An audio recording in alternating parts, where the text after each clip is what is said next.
Hello my friends, we are back on Luminar Neo and today we are doing a big overview of Luminar Neo version 1.01. This is the newest version so far and I'm gonna take you through a lot of examples and we'll see what it can do at this point. I will start with this image, go to edit, and this is the interface. On the left side you have your layers, on the right side you have your tools. You have tools. This is where your edits, once you do any kind of edits, it will show up here in edits, and then you have presets. So let's start with the left side with layers. Layers are pretty limiting at this point, but for this image, I will show you how they can come in very, very handy. Well, by looking at this image, we can see that it's super overexposed. If I just take the exposure down, everything just kind of turns gray. And I don't really like that. If I take the highlights down, the same thing, it kind of just gets gray. If I take the shadows down, well, you guess it doesn't get much better. But here is how I would work with the file like this. Of course, where the image is completely overexposed, there is no details, so we cannot fix it, but we can make it a lot better. I would go to add new layer, and I'm gonna add the same exact image as a layer. So now we have the original image over here, and then the one on top is the second one that we brought in as a layer. Now in the layer properties, we have opacity. I can go to 100 or 50 or whatever I want. And then this is the most useful thing. We have blend modes. So if I change the blend mode to multiply, which is a darkening kind of blend mode, you see this? Now we get so much contrast and color and just the image pops. We're not recovering those blown out whites. There's no information there. We cannot recover it. But we made the image so much better that we could have just done with the develop module. When you use the layers, you can scale your image. In this case, we would not do this because then our image will not overlap properly. And you can also flip it horizontally or vertically. So this is where layers really shine for working with blend modes. Now let's take a different example and go through the other sliders that we have. I am going to choose, let's see, what kind of image can we get? I will choose this one. And we'll go to edit. And now we'll go through the develop. We have, just like most editor programs, we have exposure that we can move to the right to make it brighter or to the left to make it darker. In this case, I'm going to make it just a tiny little bit darker. We have smart contrast, which does just that, applies some contrast. I don't really like to use that slider too much. We have highlights. You can move it to the right and brighten the highlights, or to the left to darken it. In this case, I'm going to tone it down a little bit. Shadows, you can open shadows, or you can make it darker. I'm going to make it a little bit darker. So that's the lights. Now black and white. Here, you can make your whites whiter, or you can make the blacks blacker. I'm gonna leave it kind of where it was. Then we have the curves, very handy tool. I have a whole video just dedicated to curves. You can do a little bit of contrast by putting a slight S-curve. You can do a faded image by lifting up the blacks. You can go on the individual channels and add, if you want, some reds, or greens, blues. If you take down the greens, you get magenta. If you take down the blues, you'll get yellow. So if you increase the blues, you get blue. If you decrease it, you get the opposite, which is yellow. I have a whole video about curves, so if you need to go reference that, please do so. I'm gonna revert this to original. Then you have color. You have the white balance, which you can use this eyedropper tool and find something that was neutral in your image. I'm gonna choose a cloud, even though it was probably not white. And it corrects your white balance. You can move the slider to make it warmer or cooler. You can change the tint by adding some magenta or green. You can increase the saturation of the whole image or the vibrance or decrease it. Then we have sharpness, where you can add sharpness to your whole image, or you can mask it.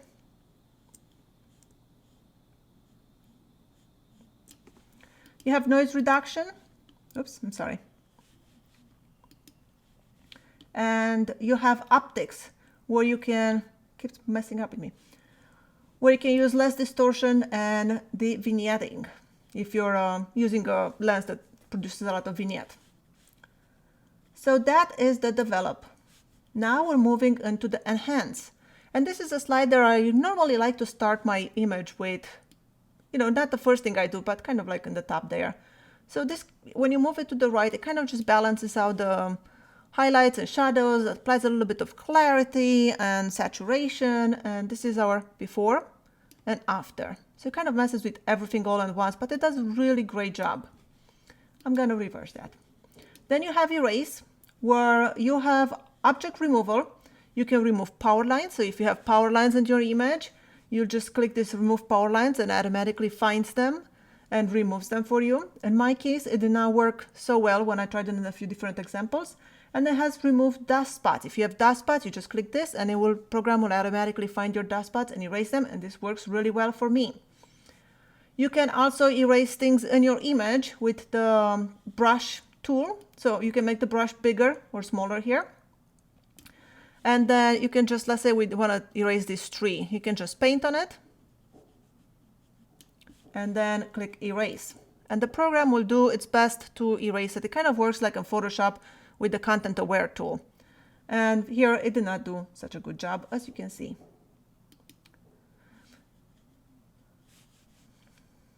Let's move on. We have structure.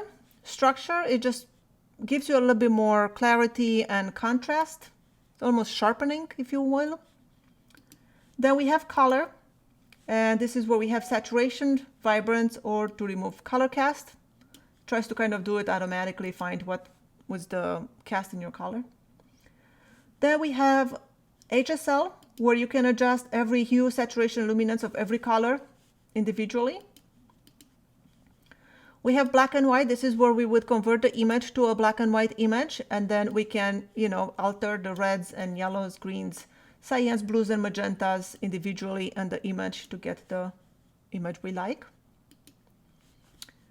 We have details, and this is sharpening, more like clarity. If you work with small details, it just sharpens the tiny small details. Sometimes you have to be careful by using the small details. You might just sharpen the noise if you have noise in your image. Then you have medium details and large details. We have detail masking and sharpening masking. We have denoise. If you have noise, this is where you can use it. I honestly never use denoise in Luminar. I always use topaz denoise. For me, it works the best. Then you have landscapes. Well, let me take a different image. We kind of had enough of that image. I'm gonna choose, let's see. I'll choose this one. This is a very blue tone image. So now if we go to landscapes, we can use dehaze to cut the haze down a little bit in our image, or we can use golden hour, which gives you that kind of sun-kissed look. You see, this is the before and after. Before and after. And foliage enhancer, it just enhances the greens, makes them, you can get them pretty neon over there. I'm going to go back. Then we have vignette. This is where you can choose the subject. Let me pick a different example, work on this vignette. I'll choose this one. And let's say we want to apply a vignette. I'll go to vignette, choose the subject. I will click on it. And now I can do a white vignette if you move it to the right, or a dark vignette to the left. And then, of course, you can increase the size. You can make it smaller. And this is handy if you have something that is not in the center of the image. Then you can just choose your subject wherever it is and create a vignette around it. We're moving on into the Creative tab, and we'll start with Relight. Let's see if we can choose a different example to work with Relight. And I will work with this example. We'll go back to Relight, and here we can brighten the near or brighten the far or make it darker. So if we move it to the right, it brightens the near. If we move it to the left, it will darken the near. And same thing with the far, we can brighten it or we can darken it. And this slider, the depth, this is, for example, let's say we're darkening the near. Depth, it will just move. You see, if we move to the left, only a little bit on the bottom of the image will get darker. The more I move it to the right, the more it creeps in and to the back. So for this image, how would I use this? Well, let's see. I will maybe brighten the near a little bit and darken the far. Maybe I want to get more attention over here. So let me just darken the far a little bit more. And then the depth, I'll move it up. And as you can see, my depth, even when I move it all the way to the right, it barely makes it onto this little rock over here. So the way I would work with it, I'll probably work on 2 different steps. Let me reset it. I would probably darken, no, I'm sorry, I'll darken the far, just like that. And then I will click on the Relight. And now this is our edit over here. And going back to Tools, you can click on Relight again and reapply it. And this time I will brighten the near. And let's see, move the depth. All right, so now we're getting very bright. But now let's say we would just wanted to paint it onto the rock. So I'll get a nice big soft brush. And I'm just kind of painting it around here. And now we can take the strength down. Maybe even more. And there you go. Now we really brighten this near, but not the far. So this is our before and after. This is to the extreme. You probably don't need to do it this much. I just did it for, demonstration purposes. Then we have sky. This is where you would replace the sky. You just pretty much choose a sky and you will automatically replace it. When you replace the sky, make sure you pick a sky that is very close to your original sky, otherwise the lighting will not match and will make it very difficult to seem believable. We have atmosphere, and this is where you will add fog, layer fog, mist, or haze. The way it works, you just move the amount to the right and it applies this fog in the background. You can move the depth, how far or close do you want this fog to be, and the lightness. This is very light. I can make it a little bit darker. Then we have sun rays. If you want to add a fake sun into your image, you can just place the sun. Let's just say I'll put it right over here just for the demonstration purposes. And now we have a sun. We can move it around. Where do we want it to go? And you can click on the amount, overall look. You can just, manipulate however you want. In this case, it would not make sense to put the sun there. It was just to show you how it works. Then we have dramatic.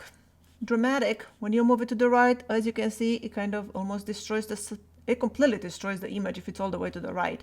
So you want to just be very, very gentle and apply just a little bit and kind of brings a little bit more contrast and drama into your image. Mood. This is where you can choose a lot. And you have all kinds of lots. You can just click on it, see which works. You can increase the amount.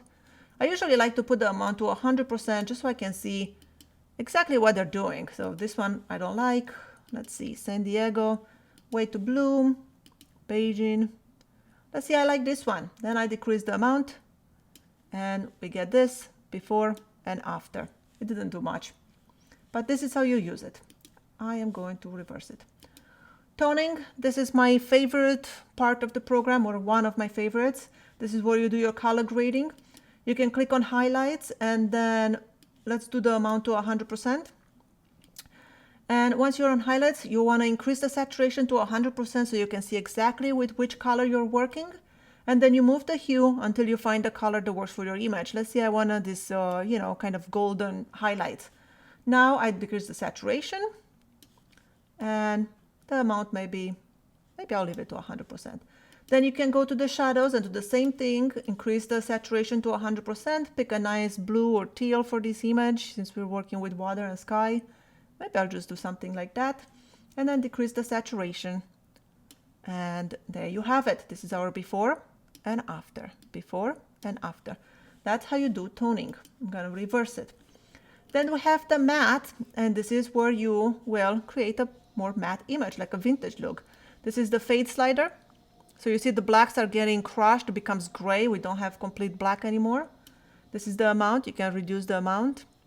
And this is how you can reduce the contrast or increase contrast. And then the vividness, this is like a vibrance slider, saturation slider. And you can get creative and do some awesome things with that. Mystical, it's another pretty cool one. Let's pick a different image just so we don't get bored. We'll work with different images. The creative tabs over here of, let's see, mystical has a, this one works best in like wooden areas. That's why I picked this one. And if we increase the amount, it just gives it that like a little more, you know, magical look. This image is a little bit too, let's see if we go and develop and tone it down a little bit, the exposure. It's a little bit bright for my liking. So let's say it's like this. And then we'll go back to our mystical. Now we went into the edits because I got out of it. So this is our mystical.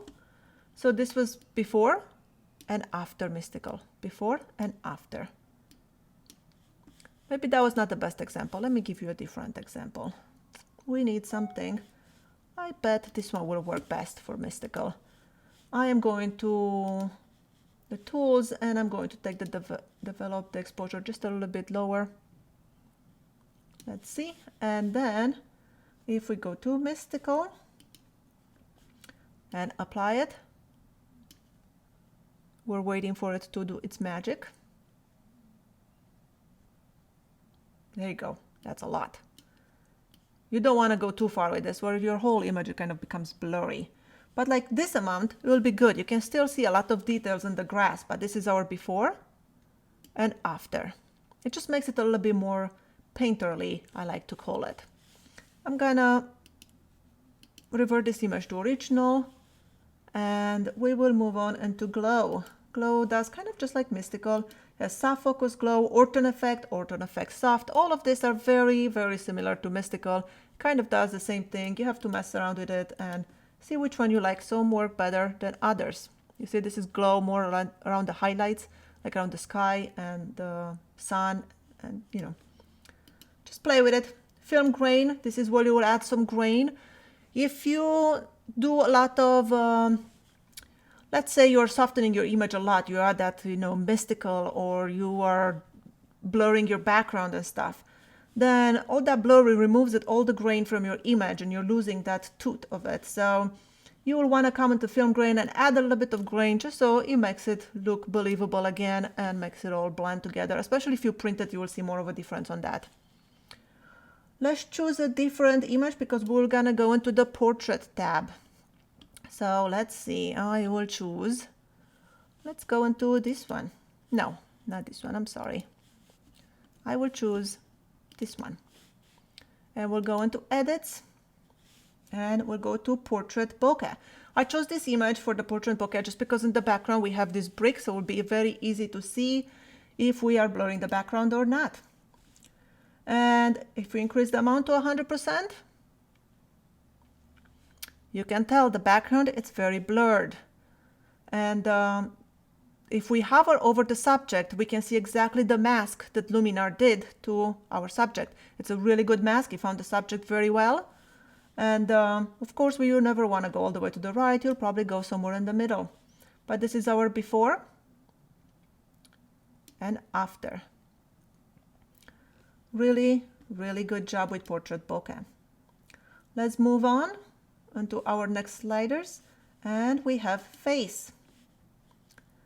With face, we can lighten up the face. If we move this to the right, you'll see the program finds the face of the subject, and you can light it, or we can slim it.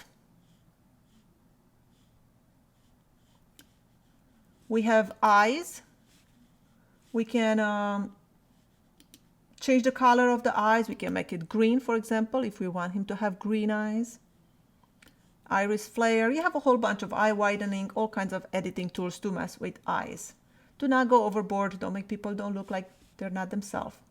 We'll go to Skin AI and let's pick a different image for that. We'll work with this one. We'll go to edit and we'll go into Skin AI. And here, if we move the amount to 100, we'll see the skin gets blurred out. Let's see the before and after. Before and after.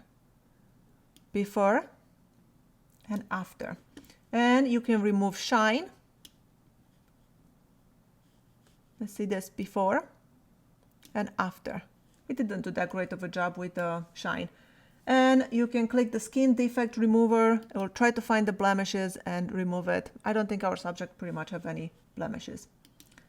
Then let's go to a different subject. We'll work with Body AI. Go to Edit. And let's see, Body AI.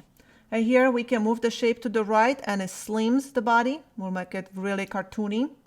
Or you can go the other way and it will widen it. Slim, widen. Let's take a different example. I had one more here. We'll take this one. And we'll go back into our edits. And now we can go to the body and I will show you the abdomen tool. If you move the abdomen to the right, it tries to do its best to reduce the abdomen and make you slimmer into the waist. Let's see this. Before and after. Before and after. Before and after. So that's how the Body AI works. High key will do just that. If you increase the amount, you'll see it kind of bleaches everything and becomes less saturated and brighter. And I'll use the same image for super contrast. This is a great tool for recovering highlights. I use the highlights contrast all the time. I don't use much of the midtone or shadows. So for example, in the super contrast, you see the face is completely, not completely, but very blown out, too bright. So if I move the highlights contrast to the right, it brings back a lot of that detail. Let's see what it will do in the case of this image. This one was very blown out. And we'll go to super contrast. Move the highlights contrast, and it already made it look a lot better. We can also give it some mid-tones contrast and some shadow contrast. We still had a better result with using the layers and multiply blend mode, but this is how super contrast works. We have last tool over here, it's color harmony. And this one, it's a little funny one to explain. I have a whole video on color harmony, and if you did not see that one, please go and check it out. We'll choose, let's see, I'll choose this image. We'll go to Edit. And we'll go to Color Harmony. And here we have the brilliance, which is kind of like saturation. You see, if I move it to the right, it becomes very saturated. To the left, very unsaturated. Then we have the kind of like a white balance. We can make things warmer or cooler. Then we have color contrast. And you can change the hue.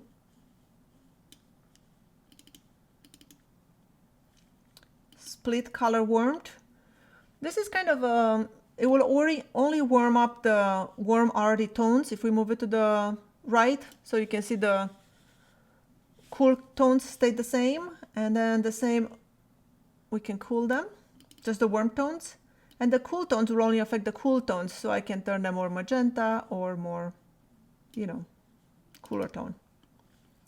Color balance is where we can do color grading again. So you can go, for example, in the highlights and add a little bit of reds maybe and oranges. You can go into your shadows and add some cyan, maybe some blues. And maybe in the midtones you want to add some, let's say, reds. And that's how you would color grade. This is before and after.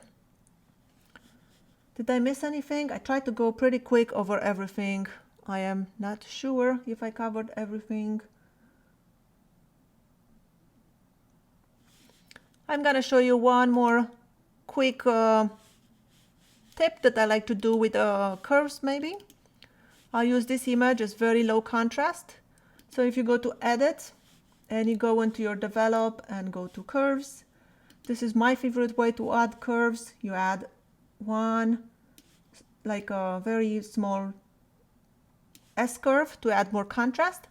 But then if you go in every color channel and do the same exact thing, bring your curve, S-curve on top of the other one. So every single one, the red, the green, and the blue. Then we are not only acquiring luminance contrast, we are also acquiring color contrast. So here is our before and after. Just with using the curve tool, we completely changed this image. So this is our before and after. And maybe if we go into the luminance, we can make it even a little bit darker. That is pretty much my overview into the Luminar Neo. Who is it for? Who is it not for? Well, if you're using for a program that you can just use for, that is very affordable, then you can use it and pretty much do almost everything you need to do. If you are coming from Lightroom or Photoshop, then you probably do not need this program because you have better tools and you can do a lot more with the programs you already have. I hope this was helpful if you're looking into purchasing this program. And if you're not subscribed and would like to see more videos from me, then please do click that notification button. My name is Skyler Ewing. Thank you so much for watching, and I will see you in my next video.